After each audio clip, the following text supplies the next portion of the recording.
Checking connection, you are now live. Hello people and welcome, there's no one here, to Steve Bay Instagram Live with Al Murchison. So we'll just wait for Al to connect to this call.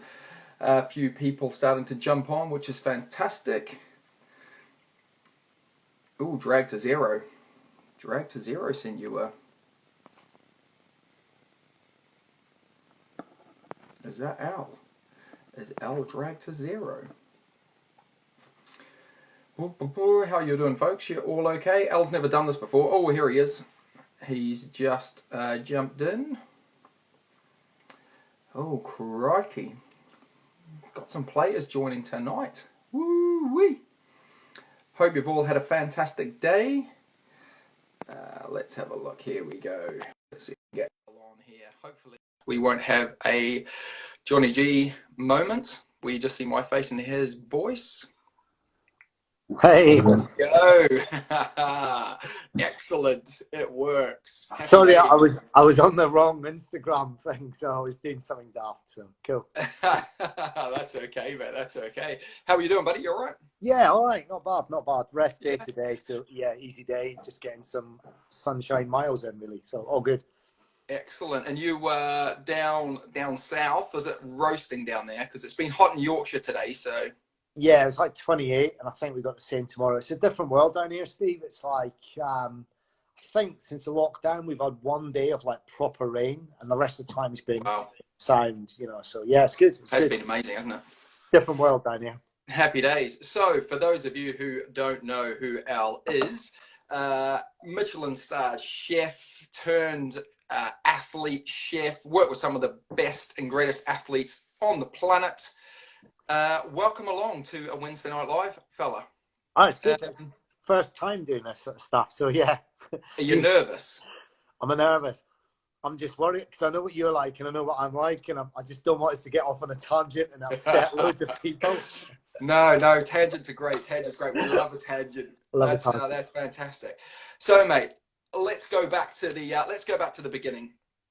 How on earth does a young lad who lives in the Scottish Highlands, growing up eating stovies, neeps, and tatties, get into a kitchen, become a Michelin star chef? Like, how did that come about, fella?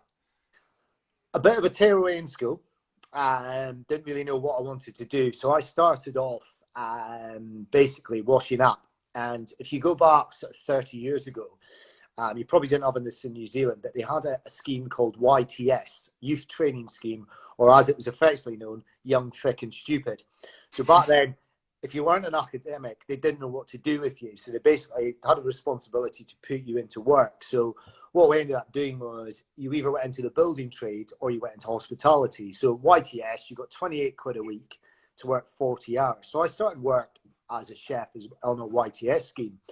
And first ever job I had was with this sort of Scottish Italian mafia guy, and I thought he was the best boss in the world because he used to give me like an extra £10 a week, so that's like a 25% cash bonus every week, and I just kind of got it because the culture in the kitchen there was a bit like the army. It was based on hierarchy, and you came in at the bottom and you had to work your way up, and every chef had worked as a kitchen porter, so washing up, so we all had that utmost respect for the bottom of the ladder and what it involves. So yeah, started washing up, then got on a YTS scheme and then moved on from there. But back then, Steve, like going to college or university, it wasn't really an option. So it was just like, what do we do with these people? So they just throw you into kitchens. So I started at the bottom, working, washing up really. And when did it kind of click? When was that moment for you where you thought, this is it, this is like, I don't want to be just a chef, I want to be like that next level chef? Next level. Well, I suppose the way I always compare it, it's the same with cycling as well. There's so many different levels, and I think a lot of it comes down to the level of commitment. So you can ride your bike to work, that's great. You can ride your bike for an hour, you can do sportives, or you can compete to win the Olympics. There's different levels, and it's exactly the same in cooking. There's people that chef in a local pub or a local eatery or a hotel and hospitals, all sorts of places. And then you've got the top end, the sort of Premier League, that as I always refer to it. And it's just down to the amount of commitment. And I ended up at 18 getting a job in a place called Inverlochy Castle. And at that point, there was only 2 Michelin star restaurants in the whole of Scotland. And the chef that had worked there had been personal chef to Prince and Princess of Wales, a guy called Graham Newbold. And he was an old school bastard. He was hard, you know what I mean? There was no, excuse me, dear chap, do you mind doing that a little more quickly? But I got it. And there was like 10 chefs to cook for 30 guests. You know, it was the level, the standard was just phenomenal.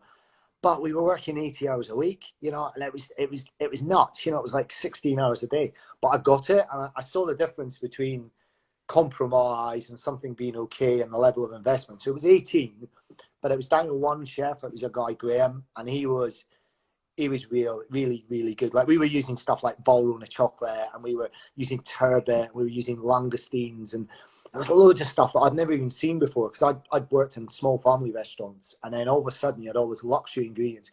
But there was a lot of, I don't like the word sacrifice, there was a lot of investment in that point, because while all your mates are getting hammered at the weekend, you were starting work at 7 in the morning and finishing at 11 at night. And it was really hard. So 18, got into Michelin Star Kitchen. And then I sort of outgrew Scotland a bit, because at that point there was nowhere really to go. And so I was running then at a really good level. Like, I was running for Scotland at that point, and that kind of I had to drop that and then move south in my early 20s. I moved down to Berkshire, because at that point, if you wanted to really move on, you needed to move to England, unfortunately. So that was why I had to move. I know that feeling. Yeah, you have to move. You have to go. It's about like, you know, let's be brutally honest. You know, you never say, I tell you, you've lived in some pretty cool places. Let's go to Manchester. Do you know what I mean? It's not somewhere. It's like, and that was the same for me. It's like, you know, I was working in a castle in the foothills of Ben Nevis, and used to stand chopping up doing your work. Hills and glens and Bonnie V. Morag, you know, literally you'd stand there looking towards sky, and the sun would be setting, and it was lochs, and you looked out the back door, you looked at Anachmore and Ben Nevis, you looked into the quarry of Ben Nevis from the back door. It was amazing. And then when I moved south, the first place I went to the Connaught Hotel in 1989. I didn't see daylight for a month, because I went to work at 6 o'clock in the morning, it was dark, and I came home at midnight, it was dark, and it was savage. So I'd been there, it was beautiful, you know, area outstanding beauty. You know, you'd go and pick mushrooms in the afternoon, guys would turn up at the back door with a wild salmon that they'd caught, the local gamekeeper would turn up with pheasant, partridge, mallard, woodcock, anything that he could find. And then you're suddenly in London, and you're in the south, and you went from that really sort of warm family environment to quite a harsh, sort of cold environment. But it was career progression, that's all it was. Yeah. And do you, without sounding like, oh, it was, you know, it was a lot different, you know, a lot easier in my day. Do you think kitchens have changed a lot in the way from when you kind of came through them as that kind of pot scrubber, and you kind of jumped up the ladder? I was the same in carpentry, so I swept floors and made tea for the first 2 years of my apprenticeship, you know, and you barely got to do anything. Do you think that's changed now? Like, kind of, what's that, kind of like 25 years on? Do you think that kind of model has changed, or do you think that's still a similar kind of setup? Yeah, I think it's completely different now, because, you know, if you look at, you know, what does success look like? That's something I always say to people, you know, what does success look like for you, for me? What does it look like? And back in the day when we did it, you know, chefs were anonymous characters. TV chefs didn't exist. You know, celebrity didn't exist. There's social media. And the problem is now, and you know, bear in mind, I've got 4 kids, and I think about the shit that we used to go through, how hard it was, you know, that kind of boot camp mentality. And it's the same in any elite environment. It's the same in banking, it's the same in medicine, it's the same in sport. You had to almost earn your stripes. And now, unfortunately, you've got people that go, oh, MasterChef, and you know, they want to be a celebrity. Whereas, whereas before, you'd never get a chef out of the kitchen. You know, a chef walking about a restaurant being a brand name. That didn't exist. And now everybody, you know, they all want to be on TV and have fucking 10,000 people on Instagram and all that shit. And it's like, why aren't they in the kitchens cooking? Because if I go to a restaurant, I want the chef to be cooking. I don't want him to be mincing about on TV. But, you know, that's the problem, isn't it? That is the problem, is that you've got that balance between, you go to a restaurant, you're paying a lot of money. It's about like, you go and buy a Mercedes, you don't want to find out it's made by Kia, do you? Because that's shit. It's a bad deal.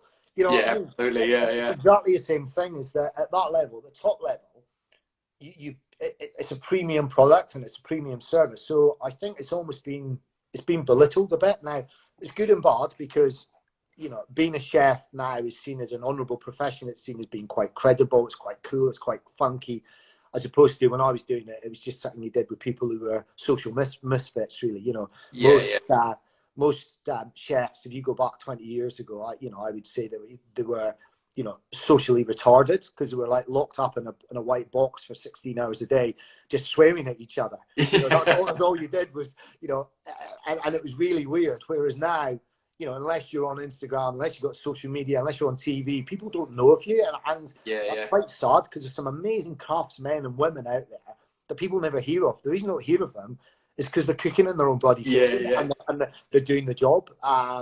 So it's a balance. It's credible now, but I think the problem is everybody wants to be a sous chef, or everybody wants to be a head chef, or everybody wants to be on TV. And having done that, it's brilliant, but only as a craftsman. And there's very few like TV chefs these days, you know, brand name TV chefs that can actually cook. Like, if you look at it, you know, would they be able to hold their own in a kitchen? Would they be able to, you know, you give them a whole venison, would they be able to break it down? Would they be able to tunnel bone a quail? Would they be able to make a beautiful hollandaise sauce? No chance. Whereas you look at, say, somebody like Gordon Ramsay, right? You could take Gordon Ramsay off of TV now, right? He could hold his own in any kitchen in the world because he's a world-class craftsman. He's brilliant.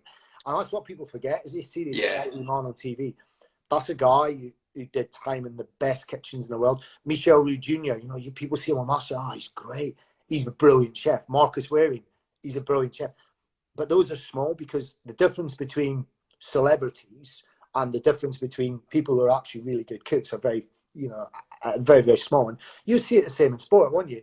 Who gets the biggest deals? The people that are best on cameras, not necessarily the best sportsmen or women. You know, like, let's be honest. When was the last time we saw Jason Kenny be funny or amusing? Or when was the last time you saw Jason Kenny on Instagram? Well, to be fair, I see him funny and amusing a lot of the time. He just doesn't go on social media and do that. He doesn't do it, but do you know what I mean? Yeah, but could you imagine if he was really funny? Can you imagine if he was like, you know, imagine if Jason Kenny, right, was a cycling equivalent of Ainsley Harriott, right? You have to have a bit of vision there. You know, you know, if he was really funny or really witty or was really dry. So imagine if Jason Kenny was like Jack D.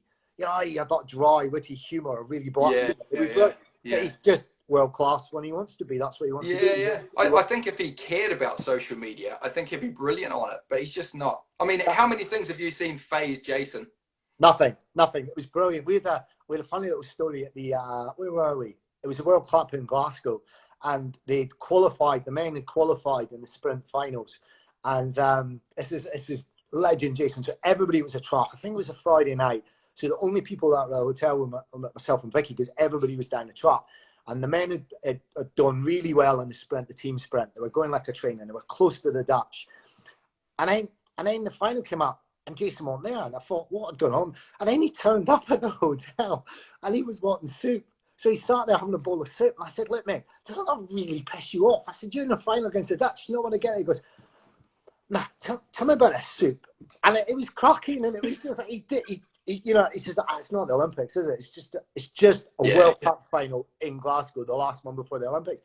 But he wanted to sit there and, you know, it's like, you know, what are you looking forward to, you know, when, you know, after the Olympics? He goes, yeah, you know, and you think, oh, I want to do a book deal, I want to do World Cups, I want to do 60. No, what do you want to do? He wants to get a fucking donkey. He wants to get a donkey. And it was just like, are you taking the piss? He goes, no, I can't wait to get a donkey. I can't get one before the Olympics is over. I want to get a donkey. I was going to get a llama, but llama's a bit arsey.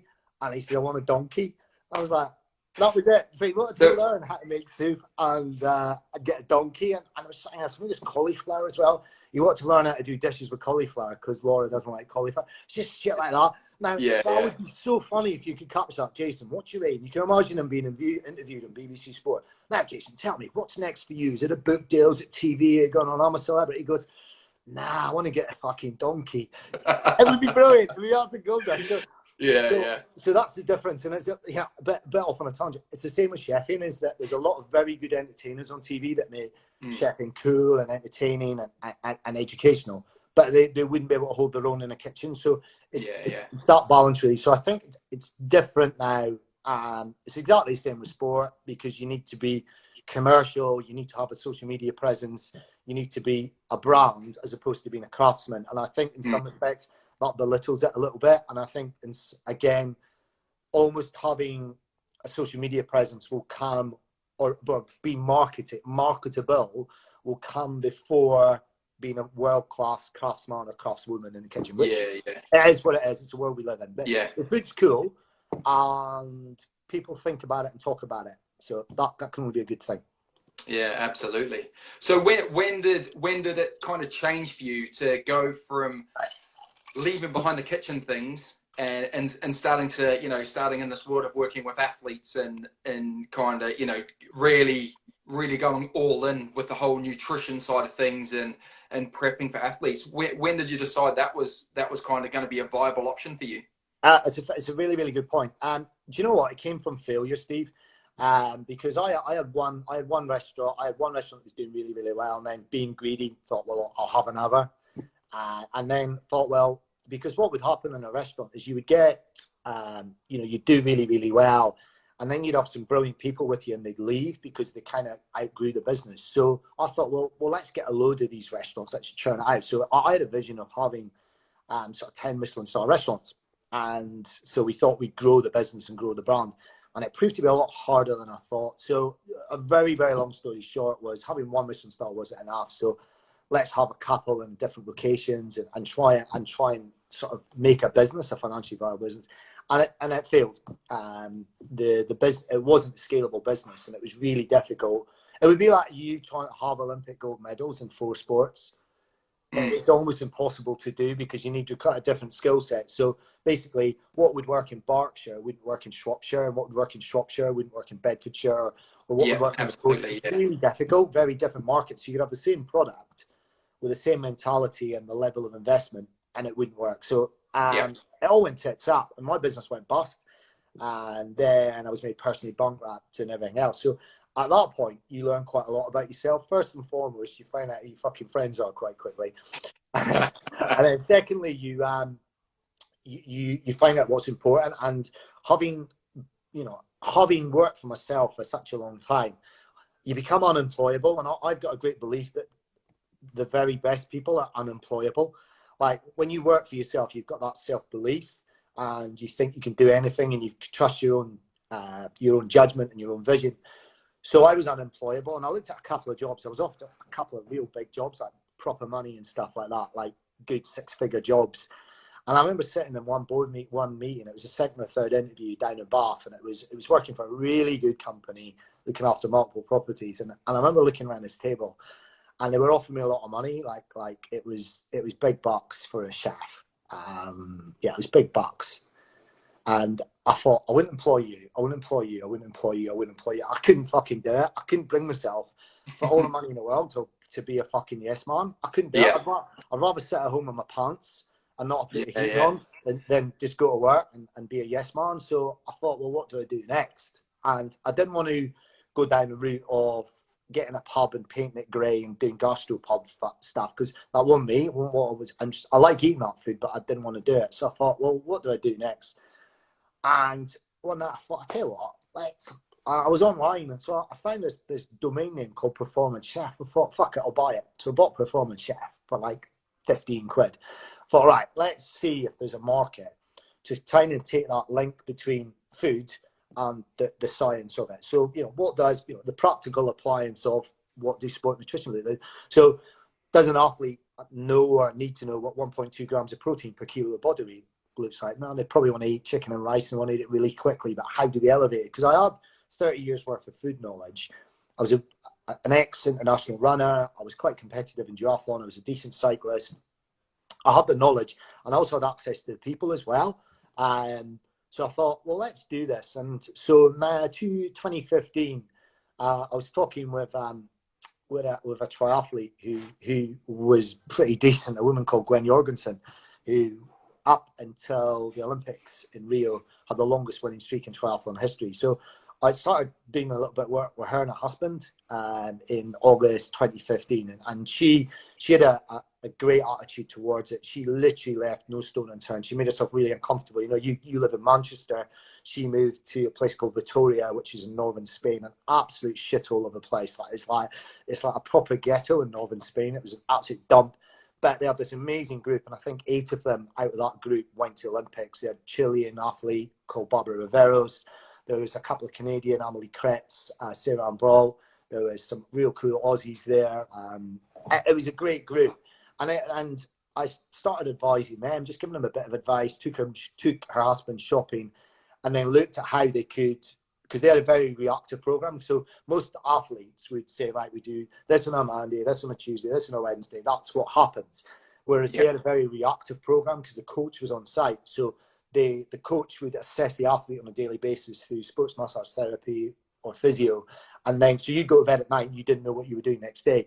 So can you imagine if your coach said to you, right, Steve, you get your plan in the morning. So if he's telling you to do 90 minutes easy, you'll fucking do 90 minutes easy because you've got no idea what's coming the next day. Yeah. So obviously your energy levels and your fueling requirements are very different. So if you're going out for 2 hours, what's 2 hours? Is that 2 hours soft tapping? Or is that 2 hours with intervals? Or is that 2 hours with a run-up? What is it? So it was basically teaching them how to do reactive food. And then it just kind of grew from there, really. Never really advertised it at all. And then just started getting some really, really good athletes on board. We ended up working with a lot of time trialists because time trialists are all nerds and like to measure metrics. So if you came to me and goes, I'm Steve, I want to ride, I want to ride 22 minutes for 10 miles. You can only dream. And I work Monday to Friday, 9 to 5. I do an hour after work, and then I do 2 hours on a Saturday and 3 hours on a Sunday. And it's me and the missus. I do all the cooking. I've got 2 kids. I'd do a plan for you based around your budget, your time scale, you know, what you want to eat in a family.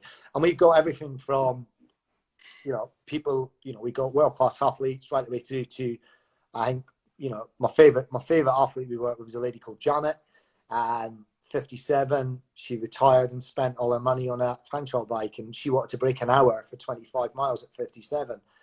And we were like, all right, let's do it. And she did 58:40 last year, which was like, brilliant. 58:40 at 57, having no sporting penny, and so that was really enjoyable doing that sort of stuff. So yeah, that's how the transition came across. And then started working with BC a couple of years ago. That Calf, who's obviously the head nutritionist, got in contact with us to go out to do the Worlds out in Appledorn, and basically we're looking for a solution to how they could look after the athletes in competition. Because as you know, when you're in the velodrome at home, it's fairly controlled. But when you go overseas, you're putting a lot of performance and a lot of emphasis on food. But it's out of your control because it's behind the kitchen door. So that was, a couple of years ago now, 2 and a bit years ago in Appledorn.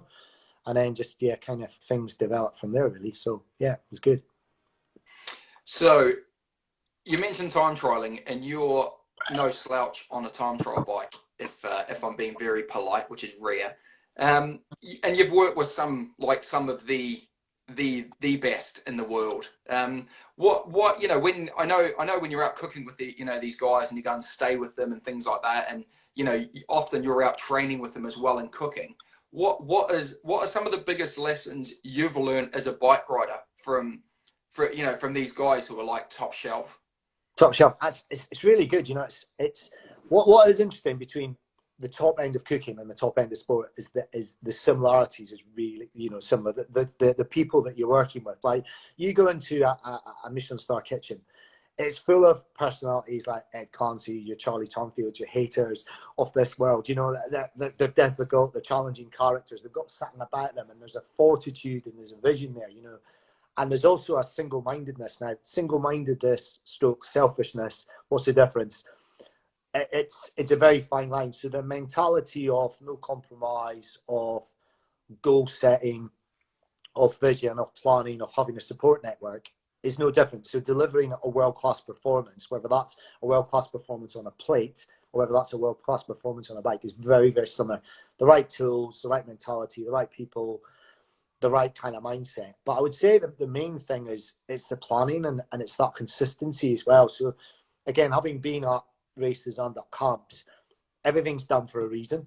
Do you know what I mean? Why are you going out? Why is that happening? You know, why are we riding for 4 hours in the pissing rain in Portugal in January? Why are we doing that? Well, you know, and there's a reason behind why they're doing it. You know, why are we, you know, staring at the back of our hands like this, you know, breathing out of our ears? There's a reason behind everything, and I think it's also the planning is really important. I used to be consistently fit. I was fit all year round. I was fit in January. I was fit in February.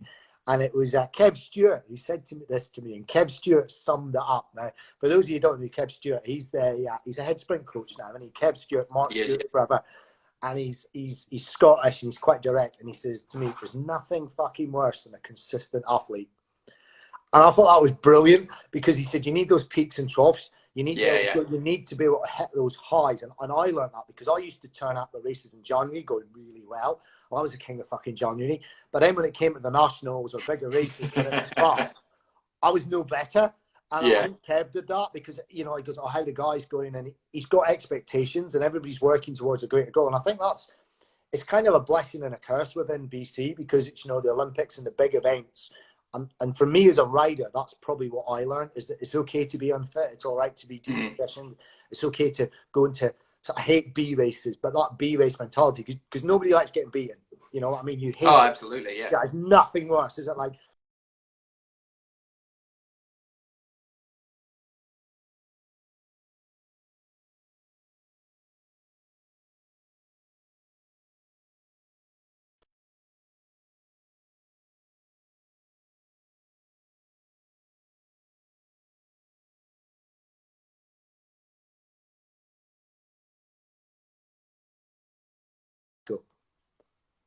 all right, let's be honest. You know, does anybody remember who won? Oh, yeah, absolutely. Who won the team pursuit in fucking Glasgow? Nobody cares. Nobody gives a shit. Yeah, and that's the important thing. Now, at the time, it's the most important thing in the world, but it's all part of a bigger goal. So this is when you'll learn things, you'll make mistakes, you'll try the pacing strategies, you'll change the gearing. It's the same with me. You know, it's like, let's go to a race now and let's go in battered and see how you respond, knowing that you've got those different levels to come. And, you know, I thought it was really interesting. It's like when you're on a camp and the guys are doing like the male and female endurance guys will, I won't be giving away any secrets here. They'll be doing like maybe 3 days on, 1 day off, and they'll look at it and it'll be fucking pissing the rain, right? And you're in Portugal and it's grippy roads, and like the next day's a rest day and it's going to be sunny.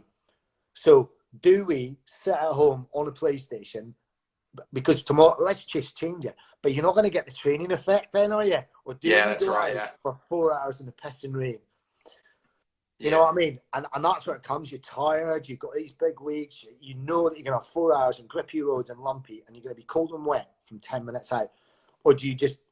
And it's that kind of mentality you need. And I think I like that. And I think it's also that high-performance environment, Steve. And, you know, it's real good to look at races. And you've seen it like with a para squad and everything else, and you go away and you go to races and you look around and you thought, we've got some really good people in this room. You know, we've got the world class in everything that we do, and to play a tiny part in that performance jigsaw puzzle is really, really good. You know, like when you speak to Big Ernie, you know, the mechanic, like I'd love Ernie to do a book. He wouldn't be allowed to because he'd be sued. But, you know, he's forgotten more about stuff under pressure. And, you know, you watch Ernie. I remember watching Ernie at the Para Worlds, funnily enough, when we were in Appledorn last year, and he was track centre. Like, how many international races has Ernie been to over the years? Thousands. Hundreds of thousands. He's like, who hasn't he sponsored for over the years? Everybody. Track centre. We're at, I can't remember what it was. It was day free. There was not a lot going on.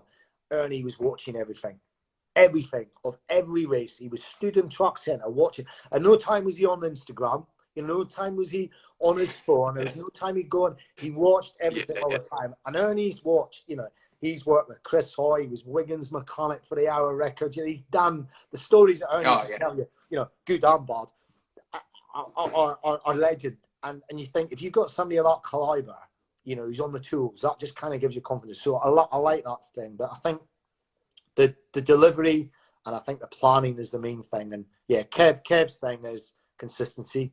You don't want somebody that's consistent. You want somebody that can really hit those heights when it Yeah, matters. exactly. Yeah.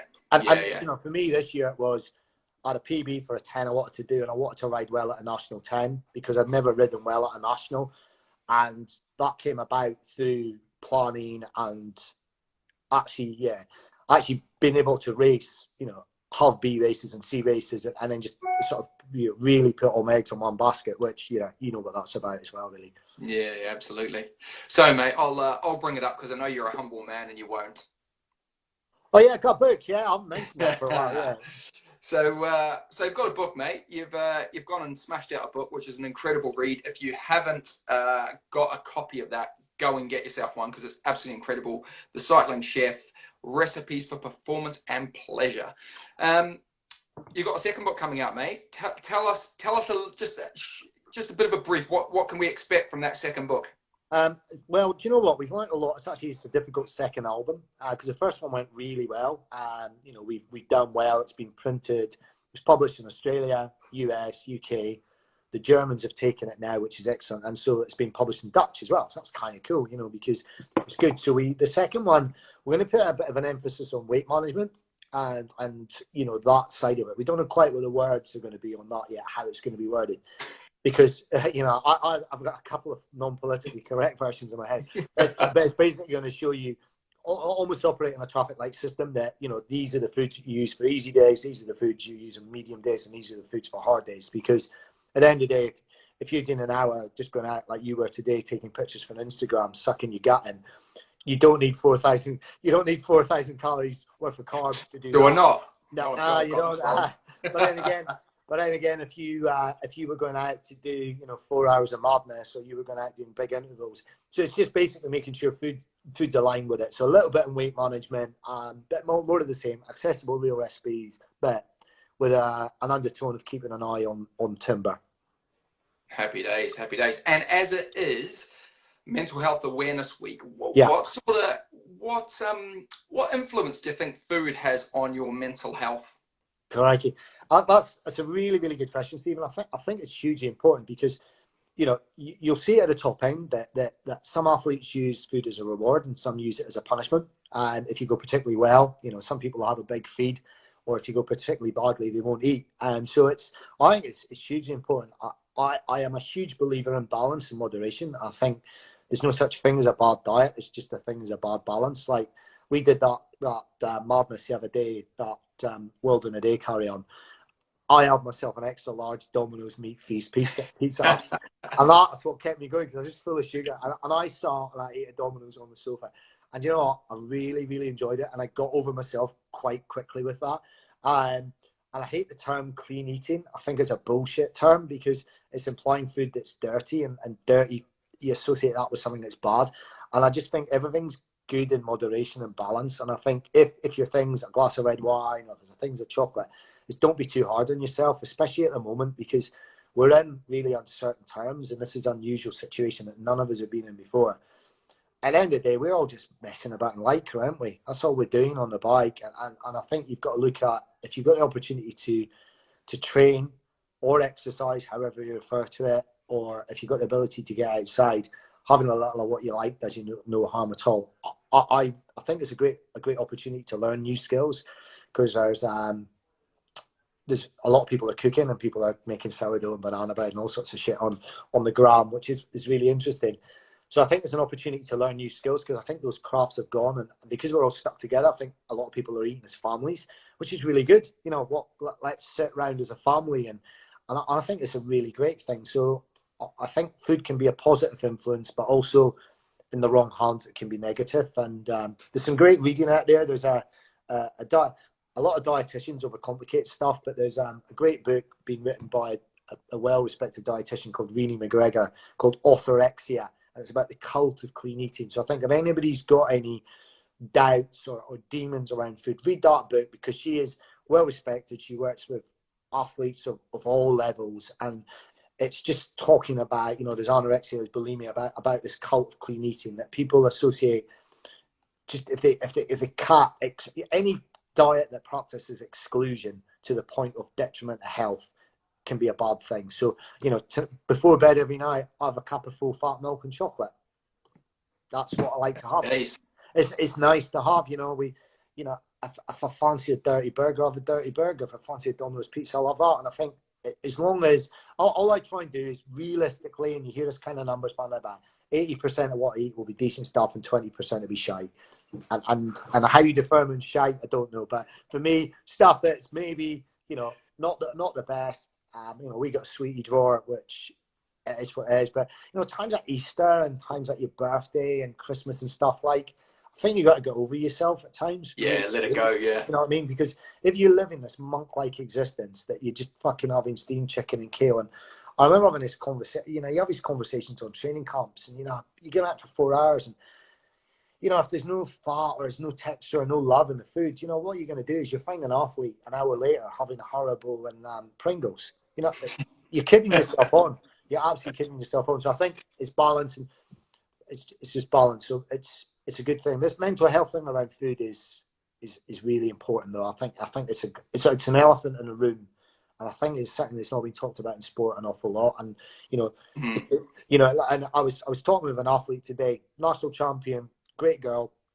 I spent an hour on the phone to this lassie earlier on, just sort of, we're just knocking stuff back and forth, and this girl's she's a UCI rider. She's a national champion. She's legit. And she was saying she went on Zwift the other day and got her head kicked in, and she was like 8 kilos heavier than everybody else. I said, but you know what? In the real world, that's bullshit at Denmark. But do you imagine, right, if she was an emotionally immature male or female, and you go onto Zwift and you get pumped, and you think the reason I got pumped is because I'm 8 kilos heavier than anybody. That doesn't matter whether that's you, Steve, at 75 kilos, or me. Doesn't matter, does it? You get that have a negative connotation. Yeah. So it's a good and a bad thing. But if you, and this is a proper legit cyclist, you know, national level cyclist, who was saying she was 8 kilos heavier than everybody else and got pumped. But she was laughing because she knew it was bullshit, and she knew if she got them on the roads, she can ride a bike better than any of them. Absolutely, yeah.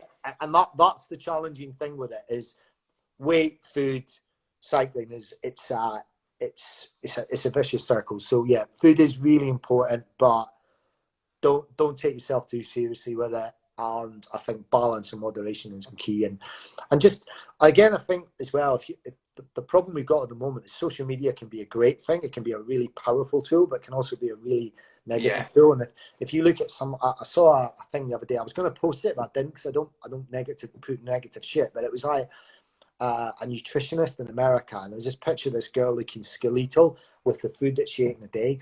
And I thought, who's that relevant to? You know what I mean? Because this girl, you know, it was skin and bone. And I thought, well, I've got teenage daughters, and they're looking at that shit. Or you look at athletes, male or female, look at that, and I just thought it's a wrong thing. It's a wrong image. And you know, I like to see real people. I like to see people with a bit of shape and a bit of texture. And again, this athlete I was speaking to today, I said, you know, if you look at, you know, who are arguably two of the best cyclists you're going to look like, if you look from a bloke's perspective, you know, you look at Sagan, you look at Tom Boonen, you know, you look at Greg Van Avermaet, those boys all look decent, you know, they'd hold their own in a fight, they're decent looking lads. You know, nobody wants to look like a 12-year-old boy. Like, as growing up as a lad, say what? Here's my aspiration. I want to look like a 12-year-old boy as a grown man. I want to be 50 kilos. And like, if that's what you've got, that's what you've got. But if you were to try and look like a 12-year-old boy, Steve, it wouldn't be a good look. You know, and for women as well, you know, if you look at the most complete cyclist there's ever been, and you could argue it was Merckx or whatever, the most complete cyclist, it's probably Marianne Vos. Like, you look at her, right, she's been kicking for years. She was absolutely an amazing cyclist. You look at her, she's not skin and bone. She's got substance to her. She's a strong, powerful woman with a really, really good body image and everything else. And you look at the Dutch girls, you look at Van der Breggen, you look at Van Vleuten, you look at Van Dijk, you look at these girls, they're not all, you know, they're strong, powerful women. And I think that is what they should be looking at, is absolutely. But the thing is, it's not marketing, it's not tits and teeth. And that's my problem with a lot of this stuff, is it's a lot of it's tits and teeth, and people don't look like that. You know what I mean? It's like, and that's a problem with it. So a bit of a rant, but I think, you know, you've got to be fit for purpose. And there's a lot of athletes that might be fit but not necessarily healthy. And I think health and well-being is a really, really important thing for me. And I'd rather be carrying a kilo and be healthy than say, well, do you know what? I can see my internal organs, but I'm going like a bag of shit. And health and well-being's for life. And you know, that's the problem with it. But it's an elephant in the room for a lot of athletes. And I think the more people that talk about it and get it out there, the better. And it's not purely it used to be seen as a female thing. It's the same with men as well. You know, it's body image thing. But nobody wants to look like a 12-year-old boy. They don't want to do it, you know what I mean? Unless you're 12 years old. Unless you're 12-year-old. You know, if a 12-year-old boy look like a 12-year-old boy. And I think, you know, we're fortunate in cycling because in some respects, you know, cycling does have all sorts of body shapes. And again, if you look at the elite men road race in the world roads, you've got, you know, somebody like Adam Yates, who's a phenomenal athlete in great shape. And what's he, 58 kilos dripping wet?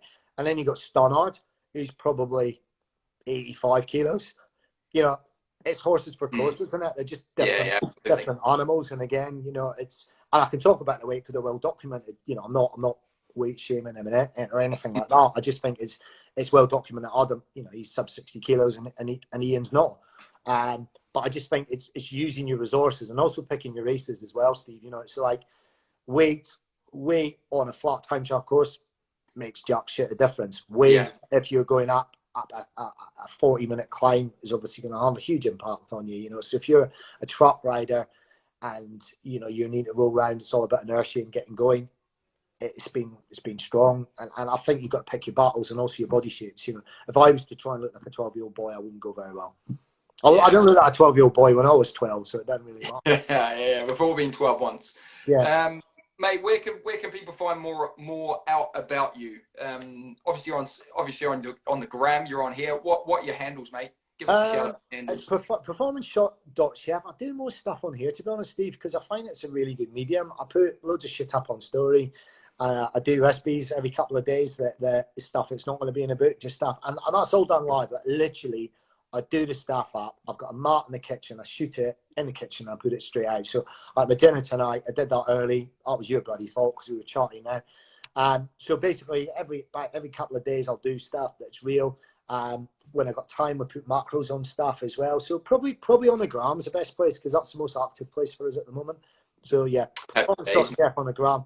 We got Twitter. Don't really use it that much. Don't do Facebook anymore because I'm too young and hip. Because it's only old people that go on Facebook these days.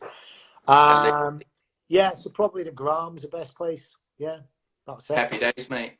Well, hey, listen, mate. We'll round it up there. Thanks very much for your time. Massively appreciate it, as always. Well, we can do it next. If you get nobody next week, we'll do it next week, Stephen. People can message in questions and we can cover certain topics because that's always a good thing to do. I did a webinar thing. I think it's called a webinar. It's not when you talk to loads of people about shite. Yeah, shite. Yeah. When you educate the masses. But we did one with a triathlon group last week. It was really, really good, a really enjoyable thing. So really great questions as well, you know, because people are saying, well, how do you feel this? Or what do you do with that? Or how does that work? Or, you know, I want to lose a bit of timber. And, you know, so if you get a good response to it, you know what, you and I'll be in this time next week. I'm not doing anything else. We can both sit in our pants and chat next week and offend people. Sounds good, mate. Awesome, buddy. All right. No doubt we'll catch up before then anyway. But yeah, thanks again, mate. It's been fantastic. Lots of nice comments coming in. So take it easy. Enjoy that sunshine, fella. Will do. All right. Cheers, mate. See you later. All the best, mate. See you, buddy. Bye.